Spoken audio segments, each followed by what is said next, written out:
Quando eu era casada e mais apropriada para o trabalho, eu era bartender em uma comunidade bastante rural. O local em si se chamava Red Bear e era meio que um ponto de encontro local para os mais antigos, trabalhadores diários e realmente qualquer pessoa sem dramas. Tínhamos música ao vivo nos fins de semana, uma fritura de peixe na sexta-feira, todas aquelas pequenas coisas de cidade pequena que fazemos para atrair clientes. Eu era uma das poucas mulheres que trabalhavam lá. O Red Bear tinha sido o lugar para se estar em nossa cidade por algo como 40 anos.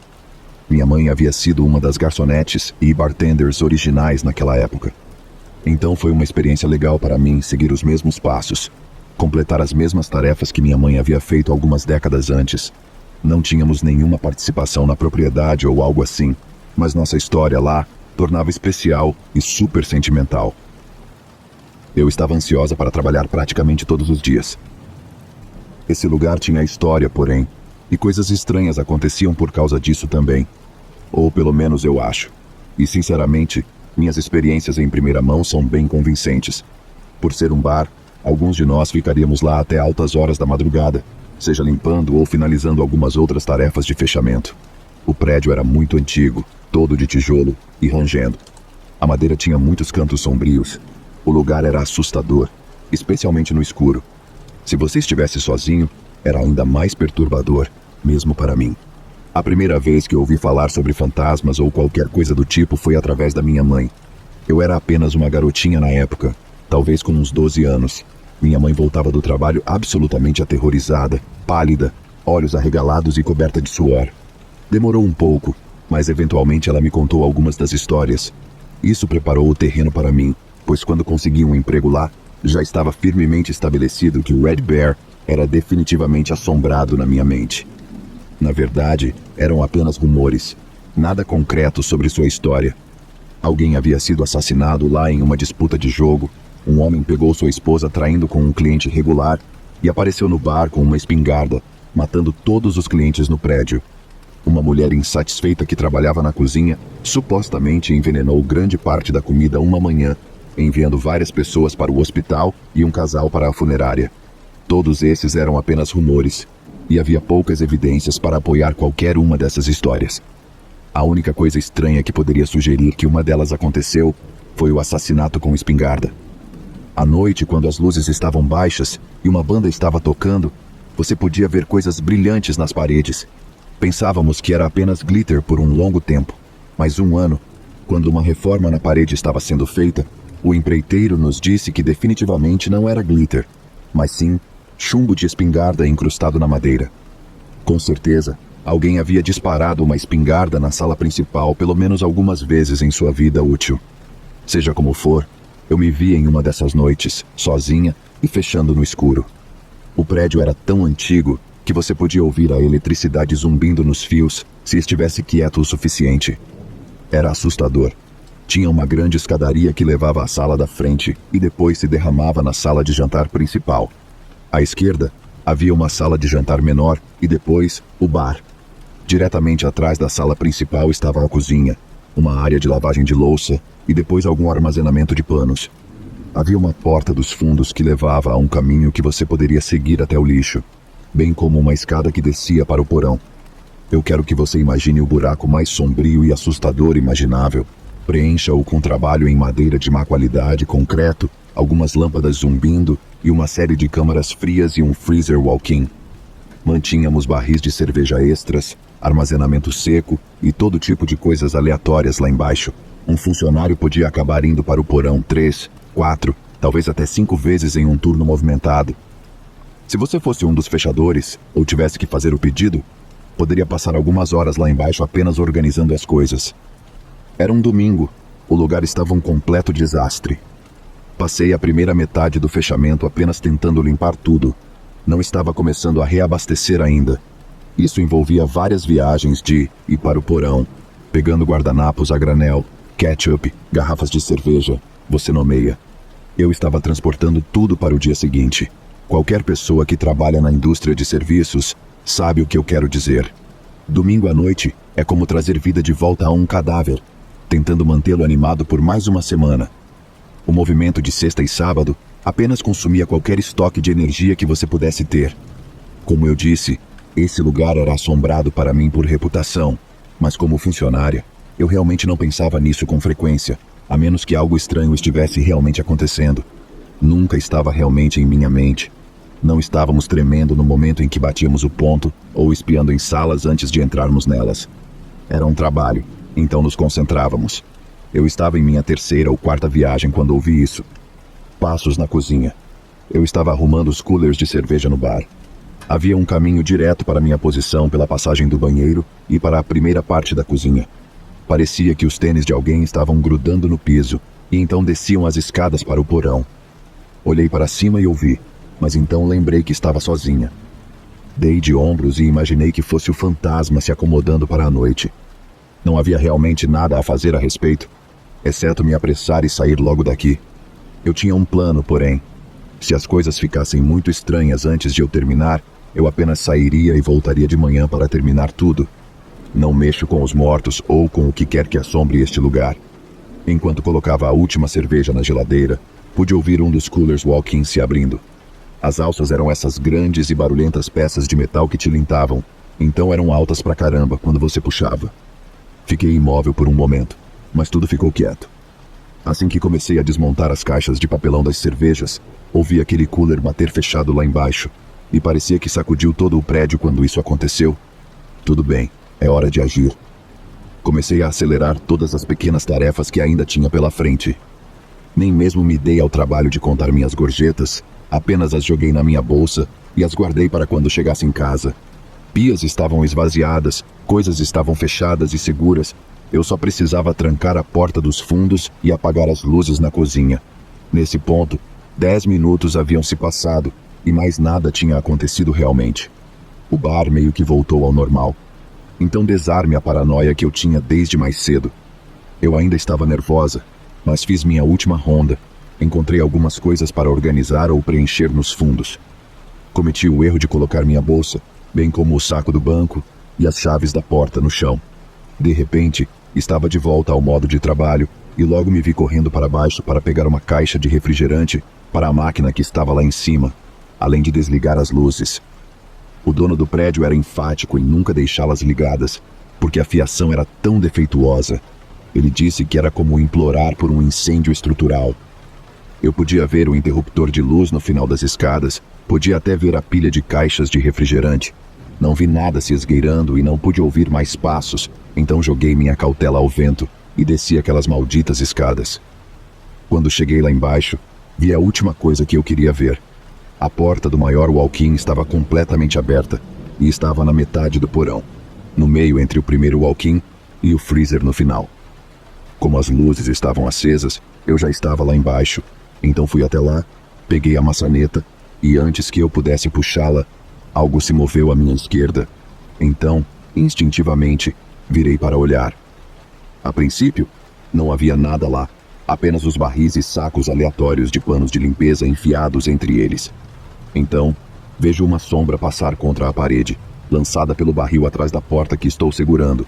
Não tive tempo para reagir ou correr como queria. O que eu descreveria como uma grande e ameaçadora sombra rapidamente apareceu ao redor da borda da porta e entrou na minha visão.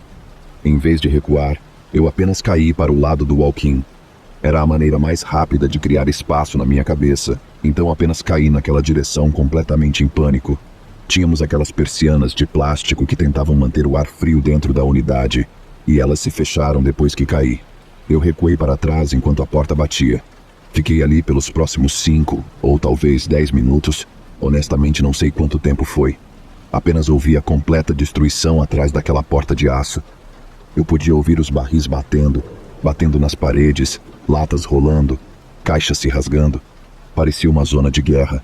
A porta periodicamente tremia com alguns dos sons mais altos.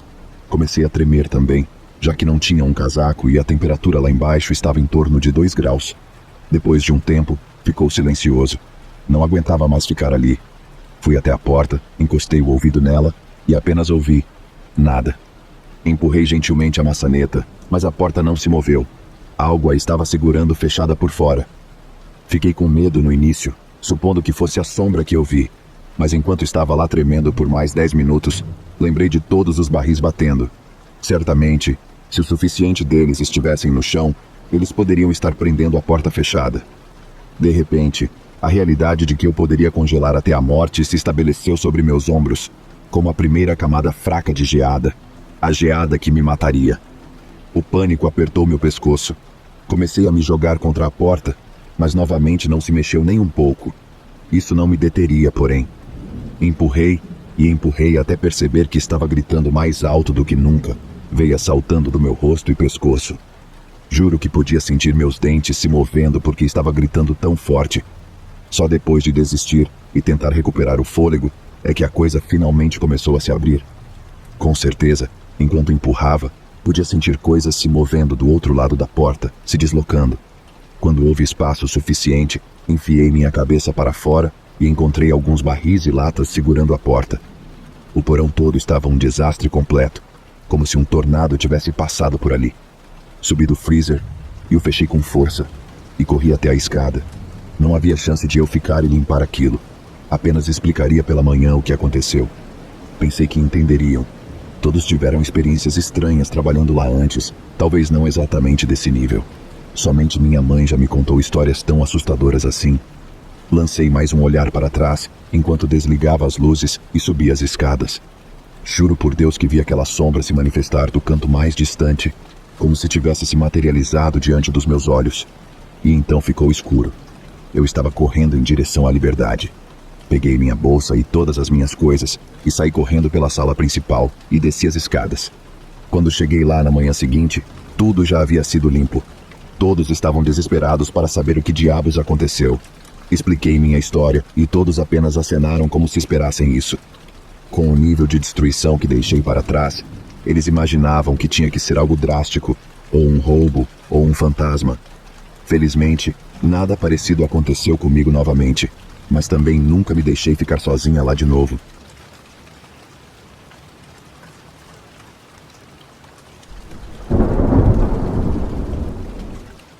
Um ano antes do Covid atingir, fui contratado em um call center bem no centro da cidade, como área urbana.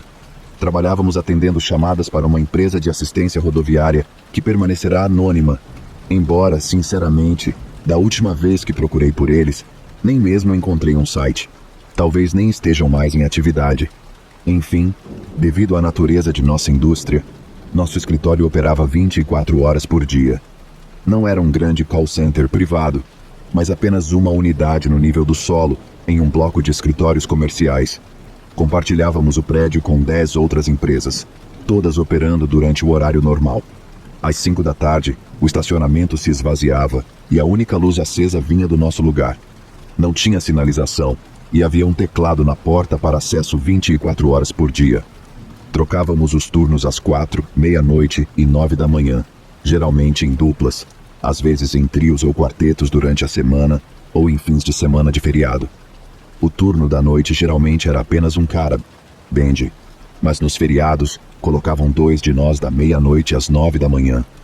Lá estávamos nós, acho que era o fim de semana do dia do trabalho, e era eu e o Benji lidando com os telefones em uma sexta-feira durante o turno da noite.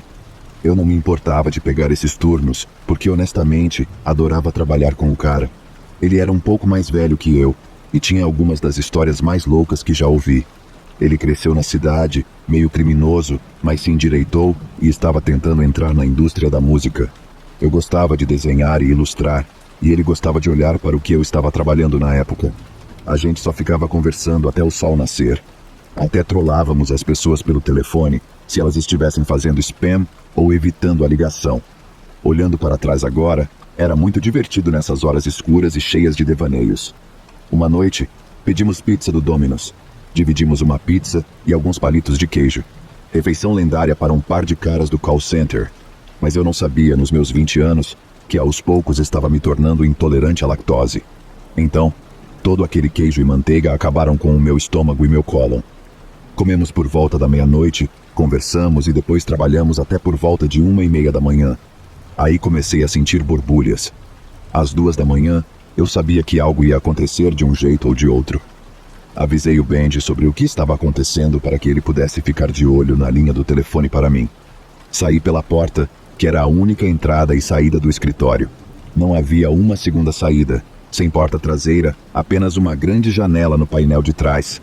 Em retrospecto, o escritório quase parecia ilegal. Muitas coisas na operação eram meio suspeitas, como você pode imaginar. Por serem muitas unidades de escritório, compartilhávamos um único par de banheiros. Eles ficavam no térreo e eram externos, ou seja, as portas estavam abertas para o público. Todo mundo que trabalhava lá tinha uma chave para abrir uma porta ou outra.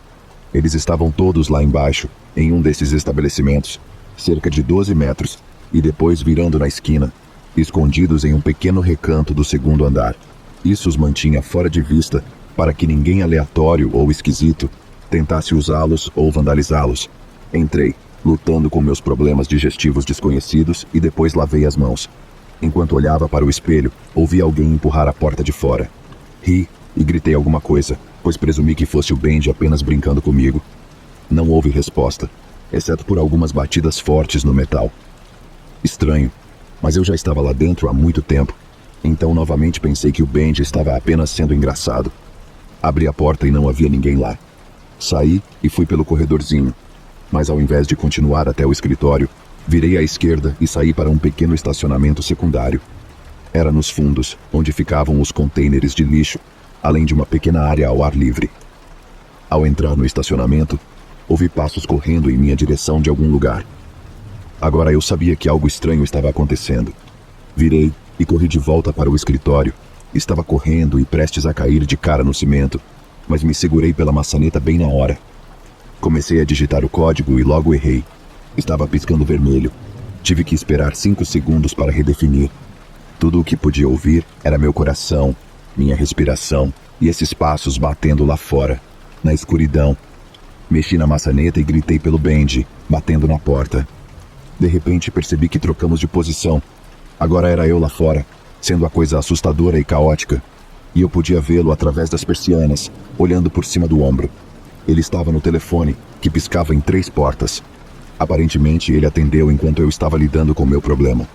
Virei e comecei a bater no vidro, pedindo para ele se levantar. Vi ele apertar o botão de espera, girar a cadeira e correr até a porta. Ele a abriu e eu entrei cambaleando, e ele a fechou imediatamente. Sem fôlego, contei o que acabara de acontecer comigo. Esperava que o Benji surtasse, trancasse a porta com o parafuso extra e me mandasse chamar a polícia. Mas não. Aconteceu exatamente o oposto. Ele arregaçou as mangas e saiu para o ar fresco da noite. A pessoa estava rondando no final do prédio, onde virava para o banheiro. Estava descalça, um viciado em drogas, um sem-teto médio em nossa cidade. Eu assistia da porta do escritório enquanto o Benji se impunha diante dele e o mandava embora com firmeza. E ele conseguiu fazer o cara recuar e correr. O que eu percebi como um criminoso, o Benji, na hora, o identificou como apenas um vagabundo viciado. Como eu disse, ele era um cara duro da cidade. Ele tinha um histórico meio cheio, meio ficha criminal. Eu estava muito grato por tê-lo ao meu lado toda vez que algo acontecia naquele escritório. Nos deparamos com aquele espreitador algumas vezes mais, e honestamente, tivemos todo tipo de experiência maluca enquanto trabalhávamos lá. Havia uma loja 7-Eleven bem do outro lado da rua, que era assaltada, chamadas de assistência rodoviária, onde as pessoas eram baleadas, inclusive um de nossos motoristas, e também uma vez em que ajudamos um cara a escapar de uma fábrica de drogas, rebocando seu carro para fora da propriedade deles.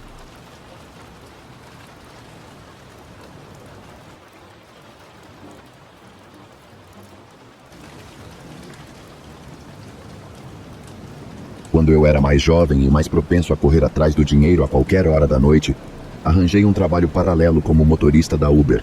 Isso foi além do meu emprego em tempo integral no varejo.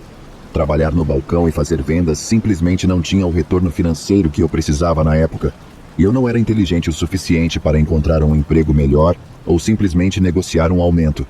Em vez disso, fiz o que muitos jovens trabalhadores fazem hoje em dia e arranjei um segundo emprego. Eu morava nessa cidade grande e dirigia um carro melhor e adorava circular por aí. Portanto, trabalhar para a Uber fazia muito sentido para mim. Isso foi por volta de 10 anos atrás, então a empresa tinha sido lançada com sucesso e estava fazendo sucesso em todo o país. Você ouvia falar de pessoas ganhando salários de 6 dígitos apenas dando caronas pela comunidade.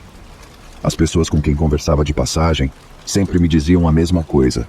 Era dinheiro fácil que você podia ganhar tranquilo. Não posso realmente dizer discordar. Eu consegui uma quantia razoável nesse pequeno trabalho extra, mas não estava dobrando minha renda como eu pensava que faria. Também me colocou em um novo nível de exaustão, porque eu tinha que sacrificar o sono para ter turnos mais produtivos na Uber. Isso significava que eu estava indo o tempo todo. Eu saía do trabalho no varejo por volta das 5, pegava uma refeição rápida e depois partia para trabalhar na Uber até por volta das 2 da manhã. Qualquer coisa após esse horário, eu rapidamente aprendi que não valia a pena, e isso foi quando a Uber ainda não tinha o protocolo que tem agora. Não era incomum acontecerem coisas bem loucas no banco de trás desses carros. Avancei um pouco e estava cerca de 6 meses nesse novo mundo de trabalho. Eu peguei o jeito de trabalhar em turnos duplos, onde as áreas de maior rendimento eram para pegar passageiros e como fazer uma rápida entrega em ambos, desembarques e voltar para as áreas do centro da cidade. Se você pegasse a estrada errada, acabava do outro lado, onde havia muitos parques comerciais e empresariais. Você tinha que fazer esses loops estranhos, que levavam tempo e gastavam combustível extra para fazer. Havia um hospital no centro da cidade onde eu costumava parar de vez em quando, pois tinha um estacionamento grande. Eu poderia simplesmente descansar ali e checar meu telefone sem me preocupar com a agitação do trânsito, até tirar uma soneca se precisasse. Também havia vários fast foods e lojas de conveniência por perto, tudo para me manter no jogo. Ocasionalmente eu tomava um Red Bull ou algo assim, mas não era tão frequente. No entanto, me vi no fim de um ciclo exaustivo. Estava prestes a atingir meu limite. Uma noite, durante aquele período de alta demanda, fiz minha rotina habitual de parar no hospital enquanto esperava por um cliente. Estava uma noite incomumente lenta e eu estava esperando muitos passageiros, então realmente não sabia o que fazer. Esperei que ganharia mais dinheiro mais tarde naquela noite, então fui comprar uma bebida energética em uma máquina de venda automática no saguão. Não importava. Voltei para o carro, me acomodei no banco do motorista, liguei minha playlist favorita e então adormeci bem ali. Não dormi por muito tempo, mas foi um descanso profundo e catatônico, sabe? Aquele em que a boca está aberta, babando, respiração pela boca, parecendo o pior possível. Não há nada que eu deteste mais do que a sensação de acordar quando não deveria estar dormindo. Meu cérebro começa a compensar imediatamente. Não consigo fazer nenhuma conexão, apesar de todas as faíscas. Não consigo lembrar onde estou, quem sou, o que estou fazendo. Houve momentos em que os professores me pegavam dormindo na escola. Eu ficava tão assustado quando acordava que mal conseguia falar corretamente. Apenas fazia barulhos estranhos, ficava em silêncio e depois literalmente tinha que lembrar como fazer tudo fazer sentido. Foi uma daquelas vezes. Lembro-me de me chutar acordado porque minha cabeça estava em um ângulo estranho. Eu fiz um som de gemido enquanto voltava ao mundo desperto. Eu ainda estava dentro do meu carro. Ainda era noite, inferno, era a mesma playlist tocando nos alto-falantes. Levantei os olhos para o relógio e vi que só havia dormido uns 15 minutos. Respirei fundo pelo nariz e então me acomodei no banco. Uma soneca era perfeita, supostamente dando mais energia do que um sono mais longa. Verifiquei meu telefone e vi que não perdi nada, mas havia uma pessoa que eu poderia pegar nas proximidades e ganhar alguns trocados. Tomei outro gole da minha bebida, verifiquei os retrovisores e fui estacionar. Parei, no entanto, algo estava errado no meu retrovisor. Se eu não estivesse enganado, havia uma pessoa sentada bem atrás de mim, no banco do meio. Fizemos contato visual. Girei ao redor e, com toda certeza, havia um homem sentado a uns 30 centímetros de mim. Ele sorriu levemente e apenas acenou, como se estivesse reconhecendo que eu havia dormido. Parecia quase um olá da parte dele. Realmente não sabia o que fazer. Uma parte de mim queria começar a gritar para ele sair, outra parte queria agir durão, e então, outra parte só queria perguntar o que ele estava fazendo dentro do meu carro. Foi quando olhei para baixo e vi o aplicativo da Uber aberto no celular dele. Lembrei-me do adesivo na minha janela e que eu estava estacionado em frente a um hospital. Esse cara provavelmente saiu de um desses prédios, estava andando pela rua enquanto reservava uma carona, e então apenas me viu por algum motivo. Ver seu telefone ajudou meu cérebro a recuperar um pouco de coerência, o que acalmou o pânico. Então, simplesmente disse: "Oi, o que você está fazendo no meu carro?" Ele não respondeu por um momento, apenas olhou para o chão e depois para o teto, em qualquer lugar, menos diretamente para mim. Apontei para o celular dele e continuei a falar. Você está procurando uma carona ou algo assim? Ele acenou com a cabeça. Ok, ele estava pelo menos um pouco normal. Continuei falando por um tempo, colocando o cinto de segurança. Depois expliquei a ele o que expliquei para você. Trabalhava em 2 empregos, estava cansado e acabei dormindo. Disse que ficaria feliz em dar a ele uma carona em troca de uma boa avaliação, uma que não dissesse que eu estava dormindo dentro do meu carro. Rimos juntos disso. Estou tentando ir para o centro, ele disse, apontando para trás. Jackson Drive, uma rua principal pela área, onde... Perguntei. Ele deu algumas direções vagas, mas disse que era bastante próximo de um antigo local de shows que havia fechado alguns anos antes. Eu estava familiarizado com aquela área, então apenas comecei a rota. Tivemos um pequeno bate-papo, principalmente sobre mim e como eu havia adormecido. O nome dele era Donovan. Ele disse que, quando entrou no carro, ia falar, mas viu que eu estava roncando, então decidiu esperar. Bem, agradeço por não ser um estranho, eu disse. Estava prestes a surtar antes de ver seu aplicativo da Uber. Foi quando percebi que ele e eu não estávamos realmente conectados. Ele nunca pediu uma carona pelo aplicativo e eu nunca registrei que peguei alguém. Dei uma olhada rápida nele pelo retrovisor e disse: Ei, acabei de perceber que esta viagem não está registrada. Você pode me encontrar no aplicativo rapidamente? Foi quando o cara bufou, olhou para fora da janela e disse: Oh não, não vou pagar por isso. Eu ri, para o que ele apenas ficou em silêncio. Estava ficando um pouco desconfortável agora. Olhei rapidamente para trás, percebi o erro que tinha acabado de cometer. Esse cara não estava vestido como um profissional, nada de casual de negócios, se é que você me entende. Ele estava sujo, suas roupas estavam rasgadas, ele só tinha um sapato, o rosto sujo e escuro de exposição ao sol. Havia uma mochila suja ao lado dele. Ele era sem teto, com certeza. Enquanto eu dormia, algum andarilho por aí, que rondava o hospital, deve ter simplesmente entrado no meu carro pensando que poderia dormir nele ou algo assim. Notei em minha segunda olhada que Donovan estava usando uma pulseira, dessas de papel que eles usam no hospital para a alta. Esse cara provavelmente tinha tido overdose atrás de uma lata de lixo, foi socorrido e agora estava ganhando uma carona de graça de volta para sua casa de crack. Tudo porque não consegui manter os olhos abertos. Balancei a cabeça, liguei a seta e comecei a guiar meu carro para a próxima saída. Onde você está indo? Ele perguntou do banco de trás. Eu já te disse para onde estamos indo. Não vou te levar pela cidade de graça, cara.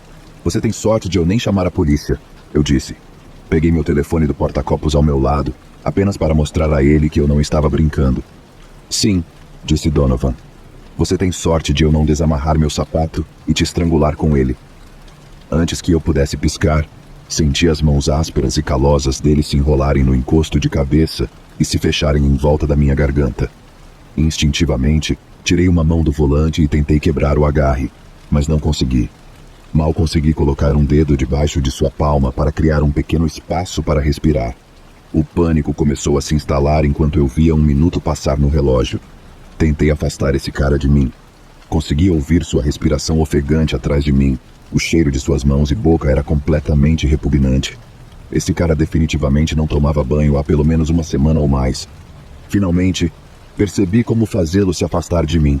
Verifiquei os espelhos e vi que estava sozinho nesse trecho da rodovia. Então, freiei firmemente. Eu estava de cinto, mas Donovan atrás de mim não teve tanta sorte. Ele bateu à minha frente, o que criou um pequeno espaço em seus braços. Puxei com minha mão livre, quebrei o agarre dele e então acelerei o carro para o acostamento. Neste ponto, Donovan se recuperou e agora estava tentando me agarrar novamente, mas não permiti que isso acontecesse pela segunda vez. Estávamos em um impasse. Coloquei o carro em ponto morto e liguei o pisca-alerta. Disse, para o inferno com isso. Isso já tinha ido longe demais. Disquei para a emergência, apertei o botão de chamada e aproximei o telefone do meu ouvido. Ele começou a se descontrolar, fazendo muitas ameaças, mas começou a sair do meu carro. Foi quando notei que ele estava segurando uma bolsa, uma bem bonita por sinal. Ele resmungou um pouco, colocou sua mochila e a bolsa no ombro e começou a caminhar pela faixa de emergência da saída de volta para a cidade. Ouvi a central no meu ouvido e percebi que não poderia simplesmente deixar isso passar. Comecei a descrever tudo o que havia acontecido comigo, onde estava e onde a bolsa estava localizada. Enquanto descrevia a cena, o operador ficou em silêncio por um segundo, talvez até me silenciou, e depois voltou com novas informações apenas um minuto depois. Ela disse que meu relato correspondia a um anterior exatamente daquele hospital em que eu estava estacionado. Aparentemente, o tal Donovan havia sido admitido exatamente como eu suspeitava, e durante sua estadia, ele ficou incoerente, agitado, e percebeu que não estava sendo supervisionado. Desconectou-se da máquina, vestiu suas roupas e simplesmente saiu do hospital, mas não sem antes roubar uma bolsa de uma das salas do seu corredor. A vítima percebeu pouco depois que havia sumido e entrou em contato com a segurança do hospital. Eles viram as câmeras rapidamente e não demorou muito para ver esse cara saindo pela porta da frente com a bolsa dela na mão.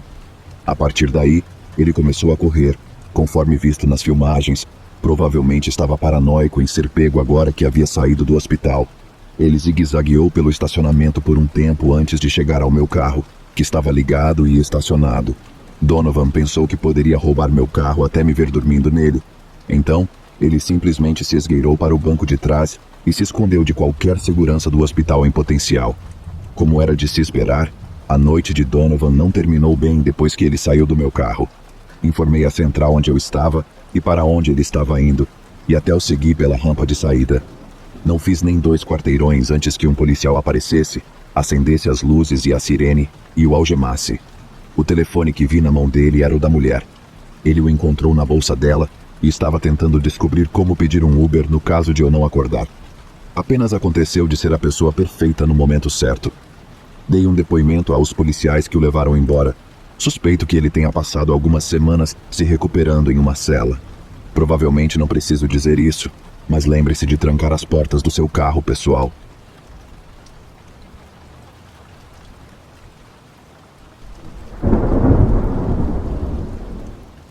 Eu sou um homem de 46 anos e, embora não diria que tive uma vida de perigo e intriga, trabalhei em alguns empregos incomuns. Viajei bastante e tenho algumas experiências de vida interessantes. Também herdei algumas características estranhas de meu pai, que atraem esquisitos, malucos e encrenqueiros. Não sei se é minha aparência ou apenas algum tipo de aura, mas se estou em uma multidão e há uma pessoa sem teto mentalmente instável por perto, pode apostar que ela vai se aproximar de mim. Quando conto isso para as pessoas, muitas vezes acham que estou brincando ou exagerando, mas aqueles que estão perto de mim por tempo suficiente, eventualmente descobrem que é tudo verdade. Ao longo dos anos, acumulei uma coleção de histórias, a maioria sendo engraçadas, estranhas e apenas interessantes. Mas tenho algumas histórias que são assustadoras. Hoje gostaria de compartilhar uma delas com você. Antes de começar, gostaria de mencionar alguns detalhes na história que podem parecer não relacionados ao incidente em si. Minha razão para isso não é apenas porque acho que o cenário e o contexto são significativos, mas também porque tenho mais histórias desse período terrível da minha vida. Isso fará muito mais sentido quando ouvir a história. Agora, vamos começar. De volta ao início dos anos 2000, eu morava na cidade de Pittsburgh e trabalhava como gerente de crédito em uma empresa de aluguel. Alguns anos antes, eu havia abandonado a faculdade de forma tola, estava morando em um apartamento que realmente não podia pagar. As contas estavam começando a se acumular e eu precisava encontrar um emprego com um salário decente. Um amigo me contatou e me disse que estava deixando seu emprego e a empresa estaria procurando um substituto. Quando ele me contou sobre o trabalho, ingenuamente pensei que a empresa alugava móveis e eletrodomésticos para empresas apenas para eventos, e uma vez que terminavam de alugar os itens, eles seriam convenientemente devolvidos. Quão difícil isso poderia ser, mas estava prestes a ter uma rude surpresa.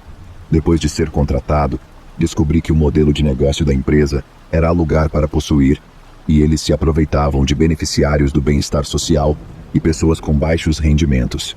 As taxas de aluguel baratas para móveis, TVs, aparelhos de som e eletrodomésticos eram tentadoras para aqueles que não podiam pagar tais coisas.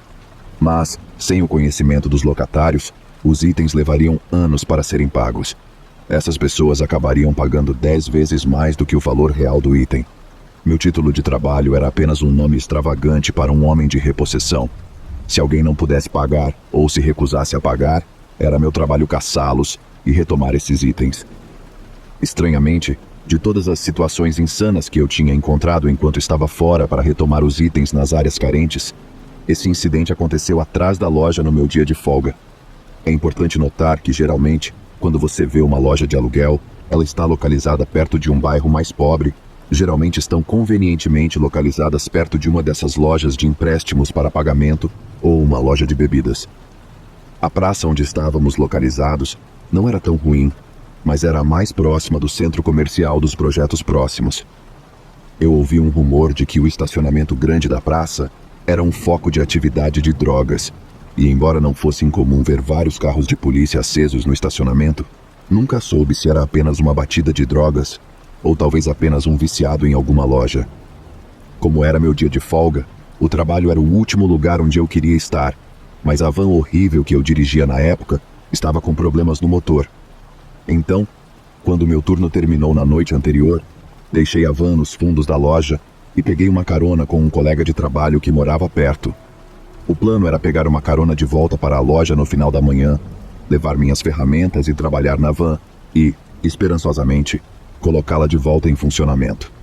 Lembro-me de que era um dia de verão lindo, o que é bastante raro em Pittsburgh, então estava feliz por não ter que trabalhar sob a chuva. A parte de trás da loja parecia uma área típica de doca de carga, que você veria em qualquer shopping. A própria praça era bastante grande e tinha cerca de 300 metros de comprimento. Do outro lado da área de doca de carga, estava onde todas essas lojas mantinham suas caçambas de lixo. Além das caçambas, havia matagais e arbustos crescidos, então trilhos de trem, e, eventualmente, uma área arborizada que corria ao longo do rio Manaila. Nossa loja estava localizada bem no meio desse centro comercial. Acabei chegando um pouco mais tarde do que gostaria. Minha van era alta o suficiente para que eu não precisasse levantá-la, então joguei um pouco de papelão e comecei a trabalhar. Havia algumas coisas preliminares que eu precisava fazer antes de chegar ao problema real. Então, não consegui realmente desmontar as coisas até a tarde. E nesse momento, estava me movendo para frente e para trás entre o banco do motorista e o espaço entre a van. As horas passaram e logo o sol começou a se pôr. Não me lembro exatamente quanto tempo estive debaixo da van ou trabalhando, mas lembro-me de que estava no banco do motorista tentando ligar a van. Nesse ponto, pensei que já tinha descoberto tudo. Estava saindo debaixo da van e ouvi passos distantes. Levantei e vi um sujeito magro a cerca de 70 metros de mim, correndo em minha direção. Além de pensar na hora que era um lugar estranho para estar correndo, não pensei muito mais sobre isso. Conforme ele se aproximava de mim, eu acenei e disse oi. Mas quando ele me olhou, foi com um olhar de puro medo e pânico. Esse homem não estava correndo. Estava a todo vapor. Era mais jovem do que eu pensava inicialmente. Talvez estivesse na casa dos 20 anos e estava vestido casualmente. Mas definitivamente não eram roupas que você usaria para correr. Completamente confuso, apenas fiquei lá e o observei correr em direção às caçambas e então desaparecer. Enquanto era estranho, geralmente não se via pessoas nos fundos da praça. Estava acostumado a ver esquisitos e, ocasionalmente, pessoas que viviam à beira do rio. Dei de ombros e decidi voltar ao trabalho. 30 segundos depois, ouço passos novamente. Vejo outro homem correndo em minha direção. Conforme ele se aproximava, pude ver que esse homem era maior e talvez tivesse uns 30 e poucos anos. Tinha barba e usava um chapéu. Havia algo nele muito mais intimidador, embora eu tenha 1,90 e na época pesava cerca de 100 quilos. As pessoas costumavam dizer que eu parecia intimidador, o que era necessário no trabalho que eu estava, mas bastou um olhar desse homem para eu perceber que ele não era alguém com quem mexer. Quando ele estava a cerca de 10 metros de mim, gritou: "Onde ele está? Para onde ele foi?" Sem hesitar, apontei rapidamente na direção das caçambas. Olhando para trás, senti-me como um bobo apenas fazendo o que esse estranho me mandou fazer, mas havia uma assertividade nesse cara que me fez instantaneamente obedecer. Aqui é onde as coisas começam a ficar loucas. Junto com um homem barbudo, caminhando apenas um pouco atrás de mim, comecei a me dirigir para as caçambas, que estavam a 30 metros de distância. Pensando que, nesse ponto, o sujeito magro já havia ido embora, provavelmente profundamente na área arborizada perto do rio, estava prestes a apontar na direção geral para onde ele correu. Mas, ao nos aproximarmos das caçambas, notei uma figura agachada atrás de uma delas. De repente, ouvi: "Saia daqui agora!" Quando me virei, vi que o homem barbudo estava agora a alguns metros de distância de mim, apontando uma arma diretamente para o sujeito magro. Atônito, Apenas fiquei lá parado, como se não conseguisse processar o que estava acontecendo. O sujeito magro se levanta e caminha hesitante em direção ao homem barbudo, que o agarra e grita para ele imediatamente: "Vá para o chão!" Ele o joga no chão. Logo, fui tirado desse estado de choque pelo som de pneus chiando na extremidade oposta da praça, 150 metros de distância. Virei para ver uma caminhonete derrapando na curva em direção a nós em alta velocidade. Foi nesse momento que percebi que precisava sair dessa situação o mais rápido possível. Em vez de apenas ficar parado com a boca aberta, corri de volta para minha van e me escondi atrás dela. Vi a caminhonete frear bruscamente a poucos metros de distância do sujeito magro no chão. 2 homens armados saem da caminhonete. Outro homem armado desce da parte de trás da caminhonete. Todos os homens estavam gritando com raiva, e toda palavra era uma ofensa. Ouvi um deles dizer para o sujeito magro: "Você se ferrou, cara. Você se ferrou." 2 dos homens agarraram o sujeito magro e o arrastaram para cima. Enquanto apontavam uma arma para ele, um deles gritou: "Entre na droga da caminhonete." Eles fizeram o sujeito magro deitar de bruços na caçamba da caminhonete. Nesse ponto, não dava mais para vê-lo. 2 dos homens entraram na cabine, enquanto os outros 2, ainda com armas em punho, voltaram para a caçamba. À medida que estavam prestes a sair, os 2 homens na caçamba se encolheram e tentaram parecer menos óbvios. Embora eu não pudesse ver mais suas armas, era óbvio pela forma como seus braços estavam estendidos que ainda estavam apontando as armas para a cabeça do sujeito magro. Eles partiram em alta velocidade e desapareceram na curva. Por um momento, fiquei ali parado, incrédulo, pensando no que diabos eu acabara de testemunhar. Tudo aconteceu tão rápido depois que o homem barbudo puxou a arma. Parecia que, do ponto de vista dele, eu nem existia mais. Quem diabos eram esses caras? Eles eram membros de alguma organização criminosa ou traficantes. Talvez até mesmo policiais disfarçados. Pensei nas possibilidades de que talvez fossem até mesmo policiais corruptos. Você pensaria que se fossem da polícia, teriam pelo menos anunciado e falado como policiais, ou talvez até mesmo usado algemas. Ainda assim, se fossem criminosos, eles pareciam organizados. Não pareciam se importar em apontar suas armas por aí, nem se importavam com o fato de eu estar testemunhando tudo. Logo após ter esses pensamentos, corri para dentro da loja para contar aos meus colegas de trabalho o que acabara de acontecer. Honestamente, não consigo me lembrar de quem estava lá naquele dia, mas me lembro distintamente de 2 colegas de trabalho que estavam lá. Vamos chamá-los de Sarah e Mark para proteger suas identidades. Sarah era a recepcionista, Mark era o gerente da loja. Quando contei a eles tudo o que havia acontecido, ambos disseram algo do tipo: "Caramba, que loucura." Mas era como se não conseguissem compreender a gravidade do que realmente aconteceu. Não foi como se eles ignorassem completamente, mas não pareciam tão chocados quanto eu. Era absolutamente selvagem para mim a diferença em nossas reações. Eles estavam mais preocupados em fechar a loja, enquanto eu estava na linha de frente do caos. Foi uma dicotomia perfeita. Pensei que talvez fosse porque todos nesse lugar maldito haviam se tornado tão insensíveis à insanidade. Estavam acostumados a ouvir histórias malucas dos chamados veteranos como eu. Honestamente, provavelmente não estavam tão surpresos ao ouvir que havia pessoas armadas nos fundos da loja. Depois de ver a reação deles, recuperei minha compostura e voltei para fora para terminar de trabalhar na minha van. Cerca de meia hora depois, vi 2 homens caminhando lentamente atrás da área das caçambas, onde o pavimento terminava e começavam as plantas daninhas. Ocasionalmente, eles paravam e olhavam através das plantas e arbustos e, eventualmente, faziam o caminho até os trilhos do trem, ainda parecendo estar procurando por algo. Eles não ficaram lá por muito tempo, e depois de alguns minutos de procura, simplesmente foram embora e desapareceram. Depois disso, nunca mais ouvi nenhum desses caras. Até hoje, não sei por que não relatei nenhum desses incidentes à polícia. Acho que parte de mim suspeitava que eles estivessem de alguma forma envolvidos. Minha teoria era de que os homens armados eram policiais disfarçados. Eles encenaram uma negociação de drogas e estavam fazendo uma vigilância em um deles. E então, tentaram prender o sujeito magro. Ou talvez ele tenha ficado suspeito e é por isso que fugiu do local. Depois de fugir, o sujeito magro escondeu ou jogou as drogas em algum lugar. Daí os caras que estavam olhando ao redor depois. Parece ser o cenário mais plausível. No entanto, outra parte de mim tem algumas dúvidas sobre tudo isso. Algo em toda essa situação estava errado, e embora não seja como se o incidente assombrasse minha consciência diariamente, ou algo assim, às vezes sinto uma sensação de culpa, como se tivesse entregado aquele sujeito magro e o enviado para a morte. Infelizmente ou felizmente, nunca saberei. Acabei saindo desse emprego quase um ano depois. Trabalhei lá por 3 anos e no final comecei a perceber que estava ficando muito cínico, mal-humorado e deprimido. Também me tornei um bebedor pesado, entre outras coisas, e sabia que tinha que sair daquele lugar e encontrar um novo caminho, o que felizmente, eventualmente fiz. De qualquer forma, tentei enterrar e esquecer a maioria dessas memórias daquela época da minha vida. Mas houve alguns incidentes de retomada dos itens que não consigo esquecer, como a vez que quase tive que pular de uma janela do 2º andar, ou a vez que tive que me esconder do marido psicótico de um cliente. Obrigado por ouvir.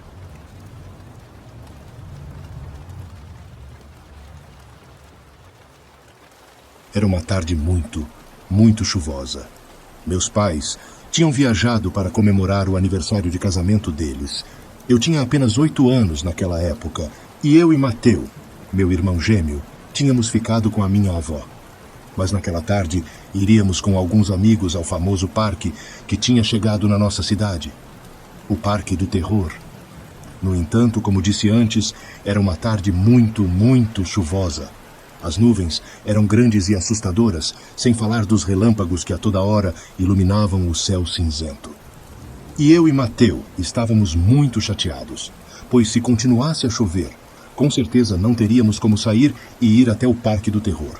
Então, já arrumados e prontos para sair, ficamos na frente da janela, rezando para que a chuva passasse. Mas parecia que quanto mais os minutos passavam, mais intensa a tempestade se fazia. Não fiquem tristes, crianças. Sentem aqui no sofá. Eu vou contar uma história para vocês, disse minha avó. História? Que história, vovó? Perguntou Mateu. Uma história de quando eu tinha a idade de vocês. Eu nunca contei para ninguém, mas agora sinto que chegou a hora. Então, mesmo chateados por conta da chuva, nos aproximamos do sofá e nos sentamos. Era uma tarde gélida, muito parecida com hoje. Mas eu não era sortuda como vocês. Eu morava numa pequena barraca. Verdade, vó? A senhora nunca contou isso, falou Mateu. Pois bem, se segurem e prestem bem atenção no que eu vou contar agora. Mas, se vocês ficarem com medo, podem me dizer que eu paro. E assim, segurou nossas mãos e começou a contar. Na minha época, quando tinha a idade de vocês, os meus pais trabalhavam muito mesmo. E muitas vezes chegavam em casa bem tarde. Eu era a filha mais velha e precisava tomar conta dos meus irmãos. A gente se divertia muito junto. Sempre fazíamos uma bela bagunça e logo antes dos nossos pais chegarem, arrumávamos tudo para eles não perceberem.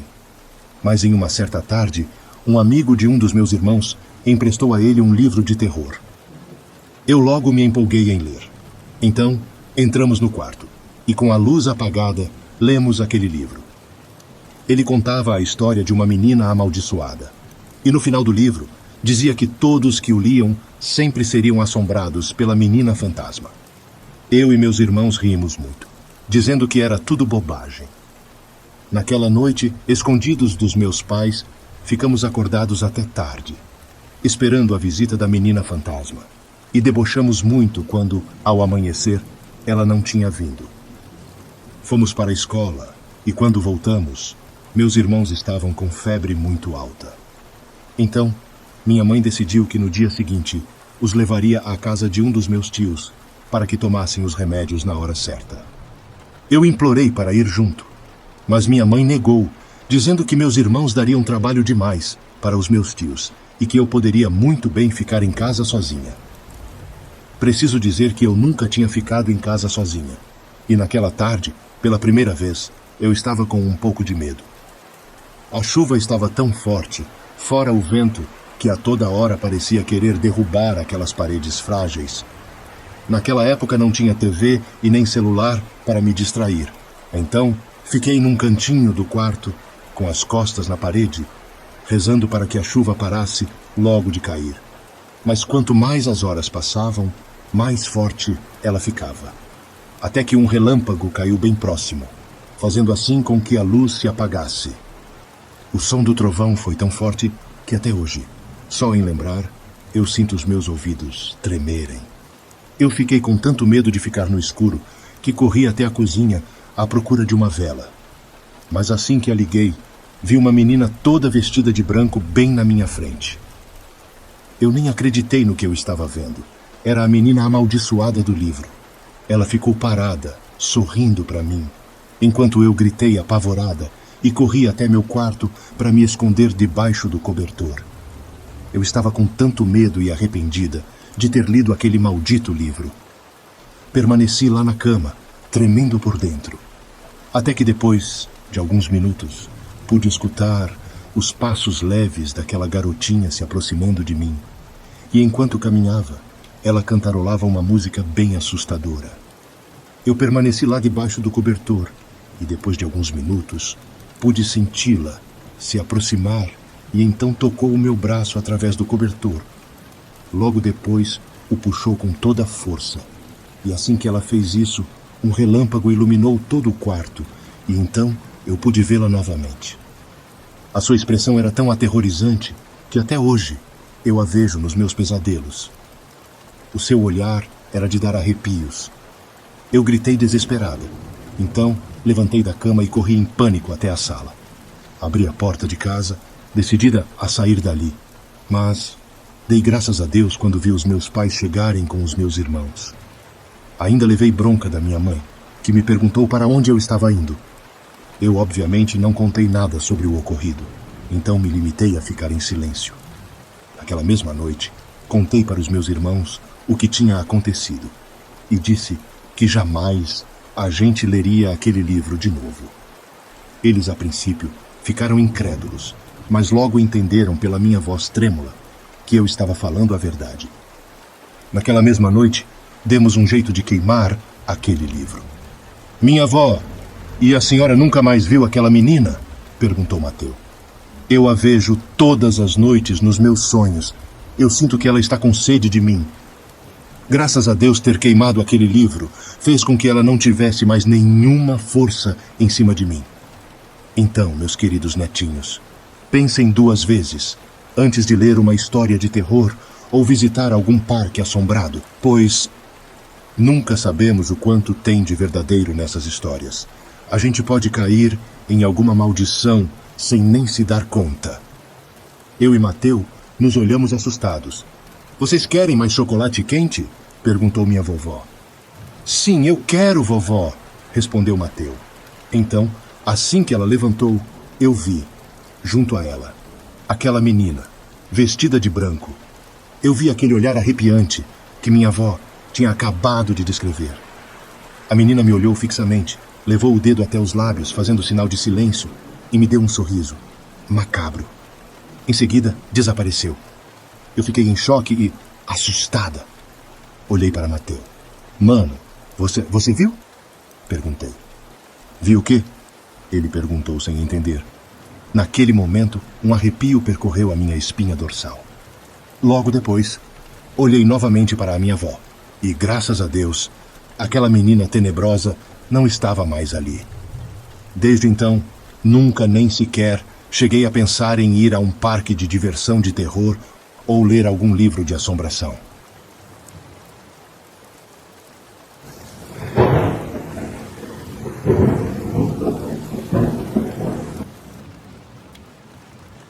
Estava nas férias escolares. Faltava 1 ano para finalmente terminar o 2º grau. Eu e as minhas amigas estávamos organizando uma viagem para quando nos formássemos, para comemorarmos juntas. Os meus pais, que sempre foram muito severos, disseram que iriam deixar que eu viajasse junto a elas, mas disseram também que eu precisava me responsabilizar com todos os gastos necessários. Por isso, naquele verão, trabalhei todos os dias como babá. Os meus pais estavam muito orgulhosos de mim, pois nunca tinha compromisso com nada, mas estava tão focada em juntar dinheiro para viajar que quase nem descansava. Eu estava muito feliz, pois já tinha juntado uma bela grana. Mas como logo as aulas voltariam, e eu praticamente não tinha curtido nenhum dia de férias, Tinha decidido dar uma descansada, pelo menos na última semana que tinha livre. Liguei para as minhas amigas e juntas decidimos que no dia seguinte iríamos para a praia. Mas naquela mesma noite recebi uma ligação de uma senhora, que dizia se chamar Ariana. Ela disse que pegou o meu número num site de emprego e que precisava urgentemente de alguém que ficasse com a sua filhinha no dia seguinte. Eu não pensei duas vezes em aceitar. Mas ela especificou que precisaria dormir no local, pois ela viajaria e só voltaria na tarde seguinte. Me ofereceu uma boa quantia para isso. E claro, eu não pensei duas vezes e aceitei a proposta. Dispensei a praia com as amigas e de manhã bem cedo já estava no ônibus, me dirigindo até o endereço. Ariana falou que precisaria pegar um táxi assim que chegasse no fim de linha, pois a sua casa ficava bem afastada do resto do centro urbano e que ela pagaria a corrida quando eu chegasse no local. Assim que cheguei, me deparei com uma casa isolada e ao redor dela havia várias árvores. O portão era bem alto. Ali parecia uma fortaleza de tanto muro que tinha.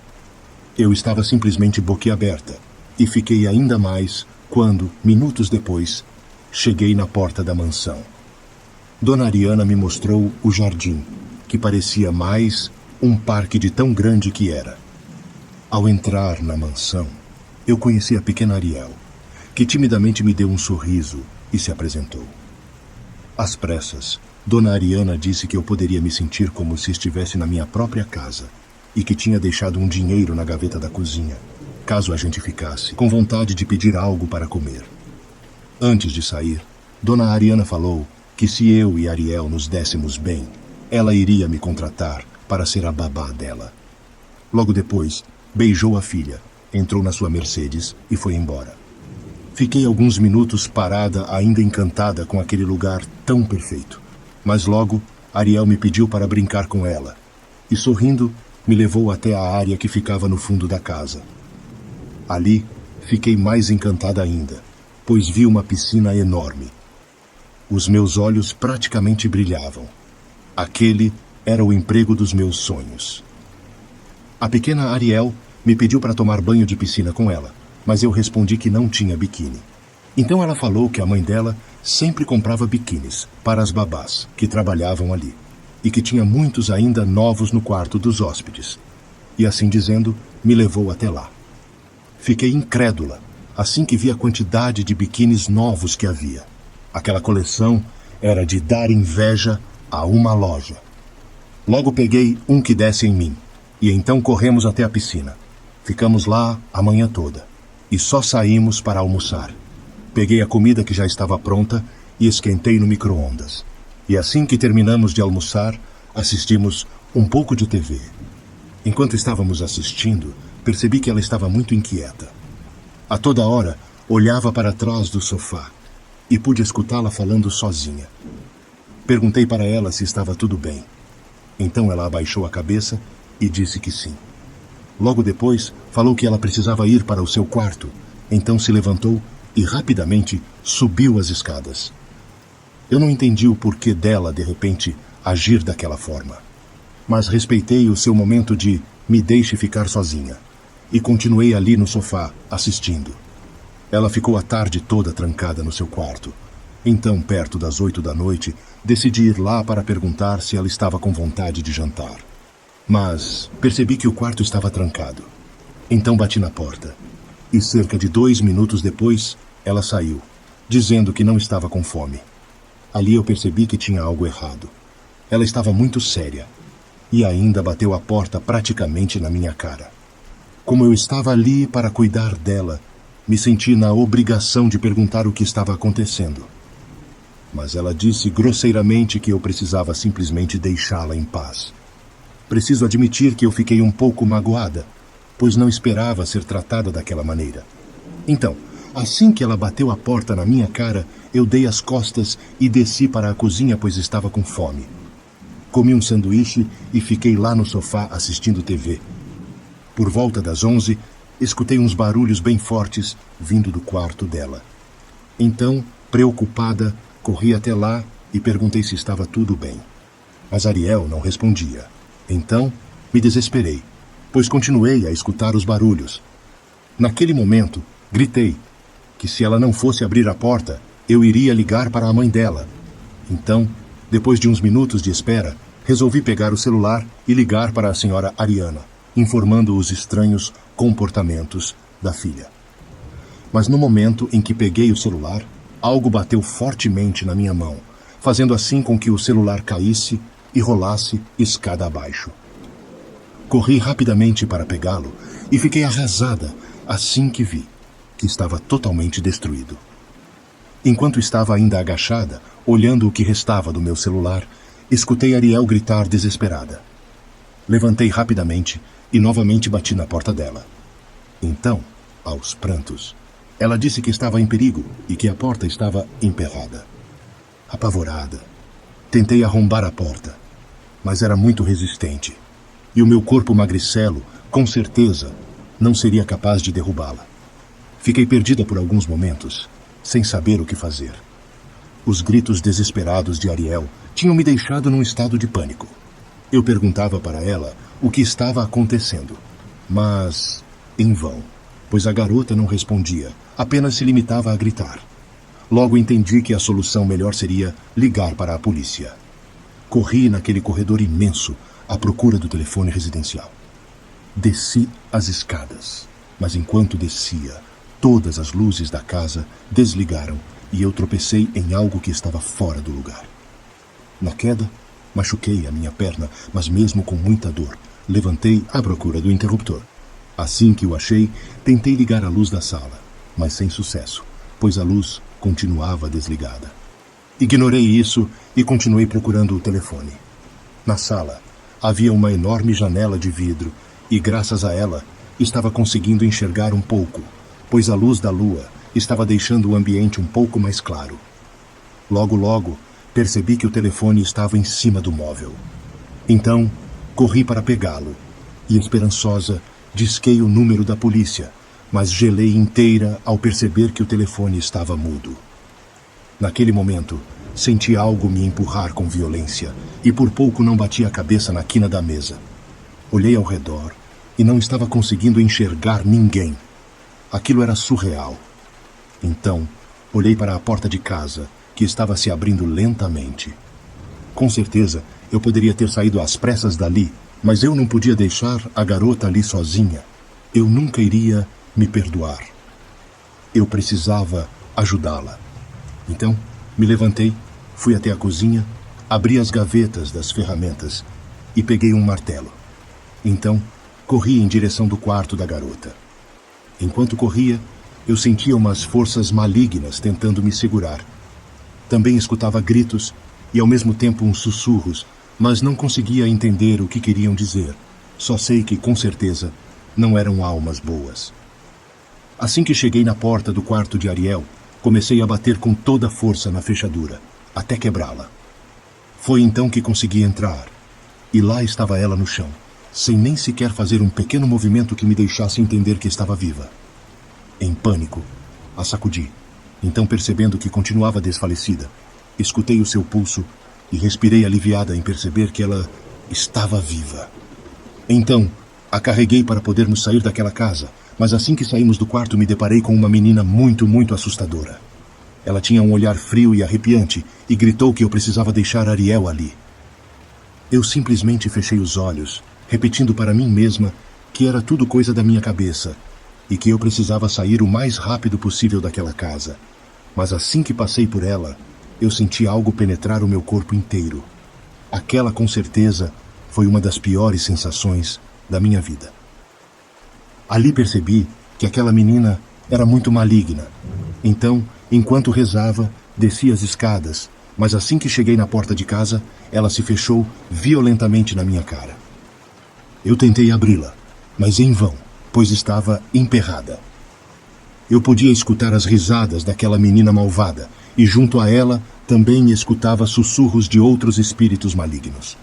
Ali percebi que não tinha saída, e temi pela minha vida. Nesse momento, lembrei que a janela da sala era toda em vidro. Então, coloquei Ariel no chão, peguei uma cadeira e a arremessei na janela, que logo quebrou. Logo depois, peguei as chaves do carro que estavam na garagem, carreguei Ariel e entramos no carro. Dei partida e dirigi correndo até um hospital. E, graças a Deus, ela tinha simplesmente desmaiado. Dali mesmo, liguei para a senhora Ariana, avisando dos acontecimentos. Ela ficou desesperada e, de manhã cedo, pegou um avião para voltar. Naquela madrugada, Ariel me confessou que já fazia alguns meses que era atormentada pelo espírito daquela menina, mas nunca teve coragem de falar disso com ninguém. A mãe dela contratou uma equipe de profissionais especializados em atividades paranormais e logo descobriram que a casa tinha sido construída em cima de um cemitério indígena. Dona Ariana resolveu comprar outra mansão tão linda quanto aquela, pois para ela dinheiro nunca foi um problema. Ela se sentiu culpada por não ter notado que a menina estava sendo perseguida por uma alma tão ruim e, com isso, se deu conta de que estava trabalhando demais e resolveu dar um tempo pelo menos das viagens de trabalho. Desde então, sempre que ela precisa viajar para alguma reunião, me chama para cuidar de Ariel. Para quem estiver curioso sobre a viagem, sim, naquele ano eu consegui viajar com as minhas amigas, pois Dona Ariana ficou tão grata por eu ter salvo a filha dela que disse que ela mesma se responsabilizaria para comprar minha passagem e estadia. A partir daí, mesmo que não precise de babá, Dona Ariana me convida para ficar com elas e juntas nos divertimos muito.